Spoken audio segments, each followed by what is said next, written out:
bom dia! Estou aqui para o nosso devocional. Hoje eu quero ler com você Gênesis capítulo 3, versículos 11, 12 e 13. Então aqui no versículo 11 diz assim: Então Deus o questionou: E quem te fez saber que estavas nu? Comeste então da árvore que te proibi de comer? Replicou o homem: Foi a mulher que me deste por auxiliadora. Ela me deu do fruto da árvore e eu comi. Ao que o Senhor Deus inquiriu a mulher: Que é isto que fizeste? Redarguiu a mulher: A serpente me enganou e eu comi. Aqui é só uma introdução. Depois nós vamos ver a diferença de reações quando a pessoa peca. Deus, ele abomina o pecado, mas ele ama o pecador.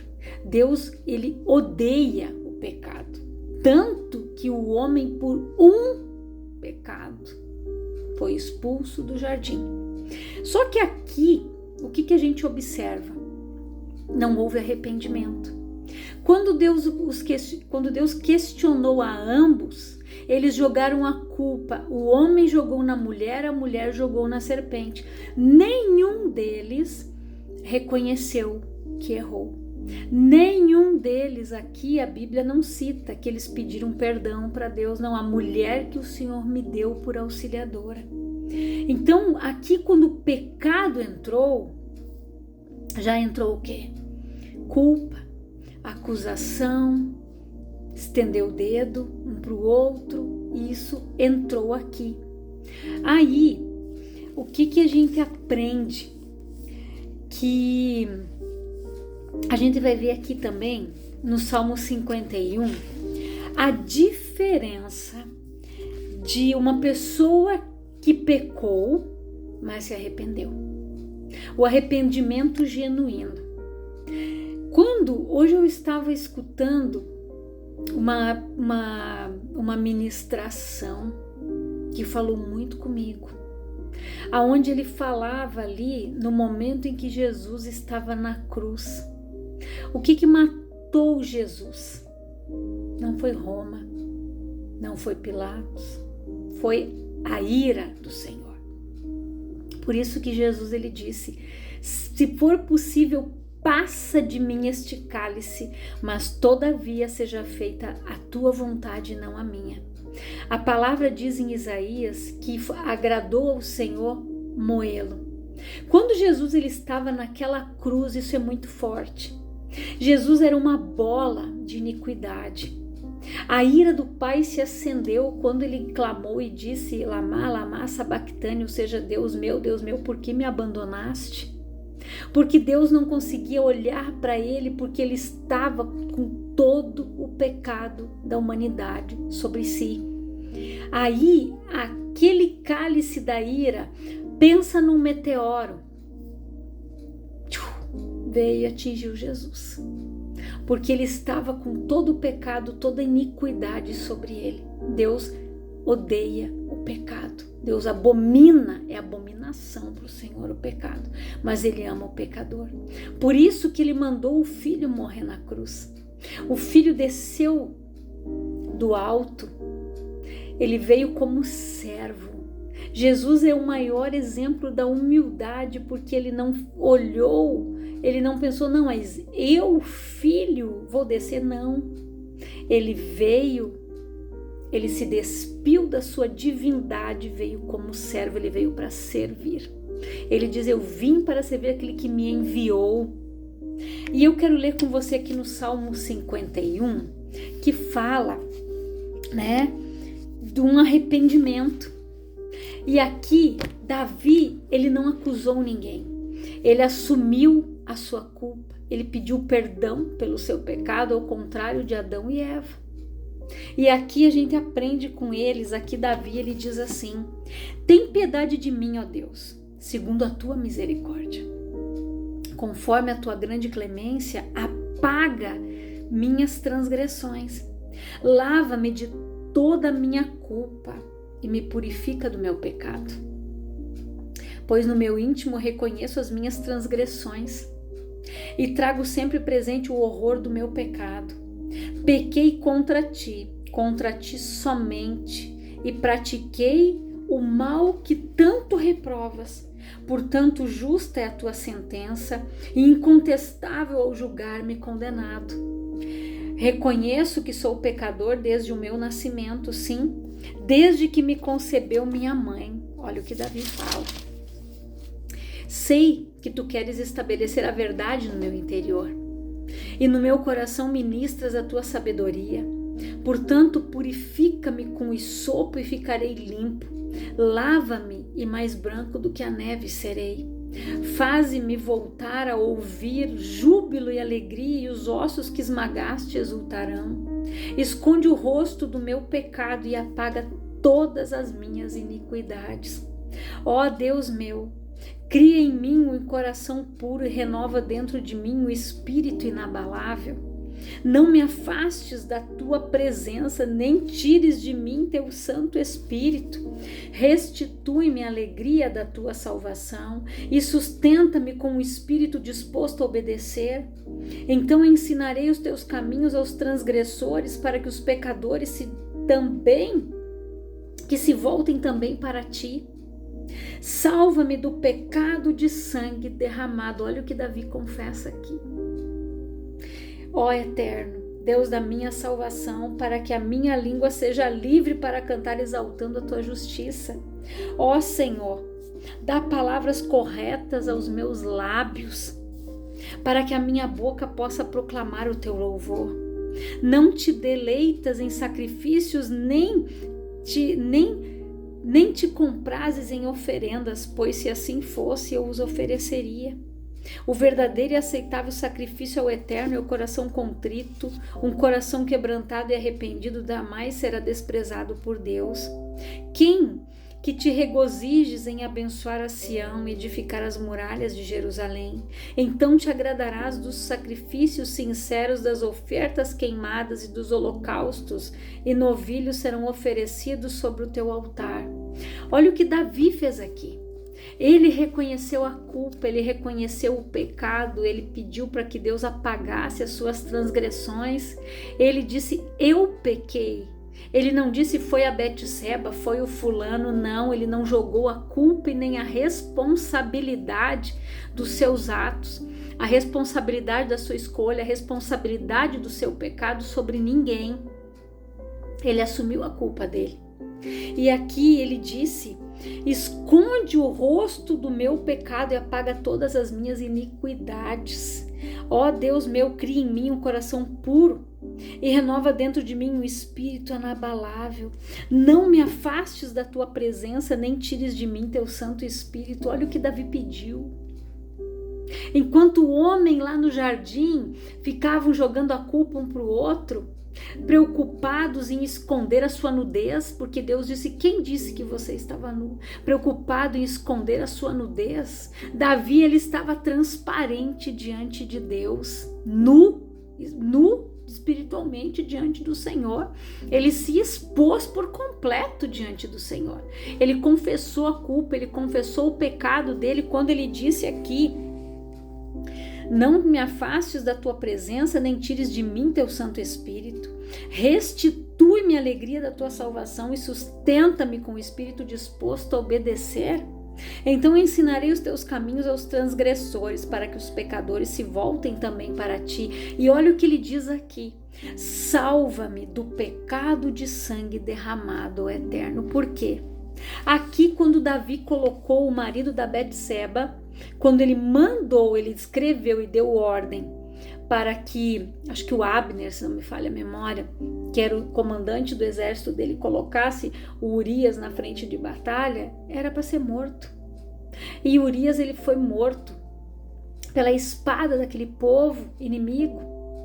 E Deus, ele disse que nunca iria se apartar a espada da casa de Davi.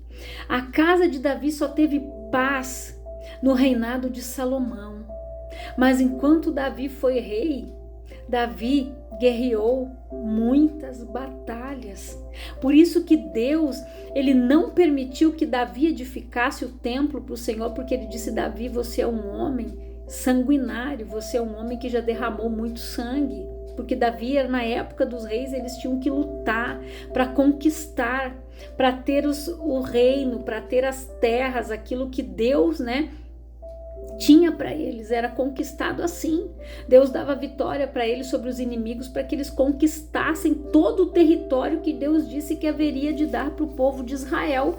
E aqui, quando ele disse, salva-me do pecado de sangue derramado, esse pecado aqui trouxe consequências na vida de Davi, porque ele derramou aquele sangue inocente. Depois já aconteceu ali sucessões, o filho abusou da própria irmã, aí Davi foi perseguido pelo próprio filho, e assim foi a história de Davi. Para você ver que todo erro, todo pecado, ele traz consequências, e consequências geracionais, consequências para a família inteira. Por quê? Com essa porta aqui que ele abriu, ele se arrependeu.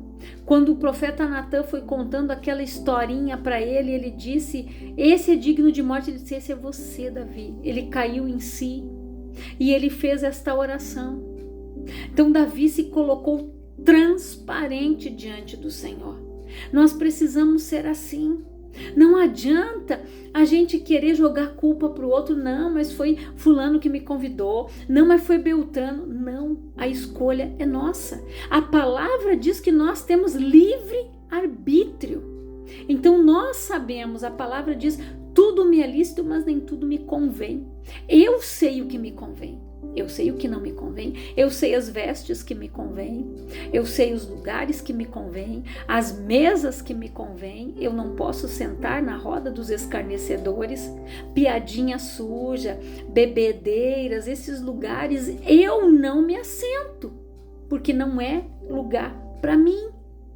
Mas se eu for chamada para pregar, para orar por alguém, eu vou orar, eu vou abençoar, eu vou fazer aquilo que Jesus me chamou, aquilo que Deus me comissionou para fazer. Mas tem lugares que eu não vou, porque eu não me sinto bem, porque o Espírito Santo nos constrange, porque ele nos convence da justiça, do juízo e do pecado. Ele nos mostra, filho, esse aqui não é lugar para você mais.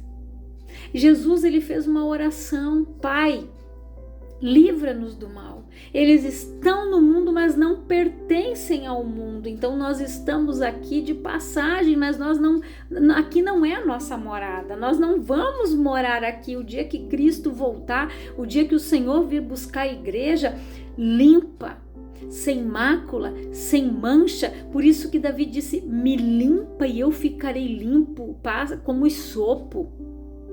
Então aqui Davi pediu para Deus, me purifica, Senhor, lava as minhas vestes. Por quê? Porque que Deus, na sua infinita compaixão e misericórdia, ele usou aquele profeta para abrir os olhos de Davi, porque Davi estava cego. Porque quando a pessoa é dominada pelo pecado, ela é escravizada, ela é cega, ela fica numa cegueira completa. E ela sabe no fundo que ela está errada, mas ela não quer admitir, porque o pecado, enquanto ele está lhe saciando a carne, ele é bom, os desejos da carne, mas tem consequências geracionais que vão seguir na vida dos filhos, que vão seguir na vida dos netos, se a pessoa não se arrepender. Quantos filhos pagam pelos pecados de antepassados que eram promíscuos, que bebiam, e hoje os filhos são promíscuos, bebem e estão nas drogas? É uma sucessão, cada vez eles vão progredindo cada vez mais, a outra geração vai ser pior. Então nós precisamos nos arrepender, confessar o nosso pecado e fazer como Davi aqui. Salva-me do pecado de sangue derramado, eterno Deus da minha salvação, para que a minha língua seja livre para cantar exaltando a tua justiça. Ó Senhor, dá palavras corretas aos meus lábios, que a minha boca possa proclamar o teu louvor. Deus não se agrada de sacrifícios nem de oferendas. Ele quer que a pessoa obedeça. Davi disse isso. Deus, ele se agrada que a pessoa obedeça, por isso que ele pediu para Deus, portanto, purifica-me com hisopo e ficarei limpo. Lava-me e mais branco do que a neve serei. Esconde o rosto do meu pecado e apaga todas as minhas iniquidades. Ó Deus meu, cria em mim um coração puro e renova dentro de mim um espírito inabalável. Então Davi, ele disse que o Senhor, ele não rejeita um coração contrito, arrependido, quebrantado. É aquele coração aflito, aquele coração que está ferido, que está ali diante do Senhor. Esse Deus não despreza quando a pessoa reconhece, quando ela é transparente, quando ela disse: eu errei, Senhor, eu pequei, eu fiz isso, Senhor, eu fiz aquilo, mas me perdoa. Então é isso que nós precisamos fazer em 1 Pedro. Eu quero ler aqui rapidinho. Em 1 Pedro, capítulo 1, no versículo 23, diz assim: fostes regenerados, não a partir de uma semente perecível, mas imperecível por meio da palavra de Deus, a qual é viva e poderosa por toda a eternidade. O que significa? Eu estava pesquisando aqui, gente. Regenerado é novo nascimento, reconstruídos, reabilitados, recuperados, gente, consertados por Jesus. Quando nós nascemos de novo, quando nós aceitamos a Cristo, nós somos regenerados, consertados. Foi tirado de nós tudo que não prestava, o pecado, nós somos recuperados, restaurados. Jesus nos reconciliou, nos comprou da morte, nos tirou das trevas e nos trouxe para o reino dele. A palavra diz que o Pai nos resgatou, nos transportou das trevas para o reino do Filho, para a sua maravilhosa luz. E aqui, imperecível é algo que não perece, que não tem fim, que não estraga. E o que é perecível, que pode perecer, que estraga com o tempo, é deteriorável? São aquelas pessoas destinadas ao inferno porque se recusam a acreditar em Jesus para a salvação delas. Então essas pessoas que perecem, os perecíveis, como diz aqui, fostes regenerados não a partir de uma semente perecível. Nós não fomos regenerados por uma semente perecível, para perecer. A palavra diz que Jesus não veio para condenar o mundo. A palavra diz que Deus amou o mundo de tal maneira que deu o seu único Filho unigênito para que todo aquele que nele crê não pereça, mas tenha vida eterna. Então, nós não fomos comprados, não, regenerados como uma semente que vai perecer. Não, é uma imperecível, uma incorruptível, dependendo da tua tradução. Então, o imperecível, ele não perece, ele não tem fim, porque quando nós somos resgatados por Jesus, nós não vamos perecer, nós não vamos morrer, porque nós teremos a vida eterna, a salvação, através da nossa regeneração, da regeneração da nossa alma, da nossa vida. E em 1 João 5,12 diz assim: aquele que tem o Filho tem a vida, aquele que não tem o Filho de Deus não tem vida. E diz, né, em 1 João 5,4: todo aquele que é nascido de Deus vence o mundo, e este é o triunfo que vence o mundo, a nossa fé. É através da nossa fé que nós aceitamos Jesus, fizemos dele Senhor e Salvador das nossas vidas, único e suficiente Salvador, que nos regenerou, que nos comprou, nos resgatou, nos reconstruiu, nos regenerou, nos comprou de volta, pagou o preço. E nós fomos comprados não como uma semente, gente, que venha para perecer, não. Nós não somos uma semente perecível, mas imperecível por meio da palavra de Deus, a qual é viva e poderosa por toda a eternidade. E através da nossa fé, a fé vem pelo ouvir e o ouvir pela palavra de Deus. Quando nós ouvimos a palavra, ela gera fé no nosso coração, ela alimenta a nossa fé, e nós temos isso como base da nossa vida, Cristo, o único e verdadeiro Senhor da nossa vida, que pagou um alto preço. nos comprou, nos regenerou, e não por uma semente perecível, para perecer, que deteriora, que estraga e que some, não. Ele nos comprou para sermos eternos, imperecíveis, como diz a palavra. Algo que não vai perecer, algo que vai suportar as lutas, as adversidades, as batalhas, porque sabe que Ele é conosco, sabe quem é o Deus da Bíblia. Esse nós temos que conhecer. A palavra diz: conheçamos e prossigamos em conhecer ao Senhor. Quem tem o Filho tem a vida, quem não tem o Filho está na morte. Então tenha o Filho, faça dele o único e suficiente Senhor da tua vida. Se você ainda não fez, faça. Eu quero que você fique com esta palavra e que o Espírito Santo venha ministrar muito mais ao teu coração. Eu quero orar por você, Pai.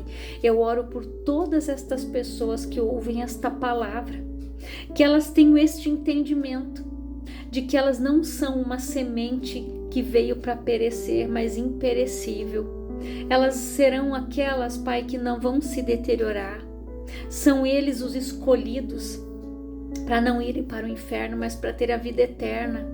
Os salvos, os santos do Senhor, a noiva de Cristo, a nação eleita, o sacerdócio real, o povo santo do Senhor, Pai. É isso que nós somos, eleitos, escolhidos, comprados e regenerados por Cristo, Pai. E nós te agradecemos por este sacrifício, pelo teu amor tão grande, porque o Senhor é amor, o Senhor é justiça, o Senhor é bondade, misericordioso, bondoso.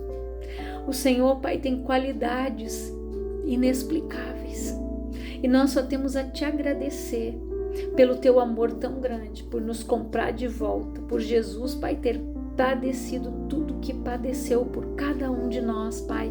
E eu te agradeço por todas estas vidas que ouvem esta palavra, que elas sejam alcançadas pela tua graça, cheias do teu Espírito, cheias da tua unção, em nome de Jesus. Que Deus te abençoe grandiosamente, em nome de Jesus, e mande esta palavra para frente.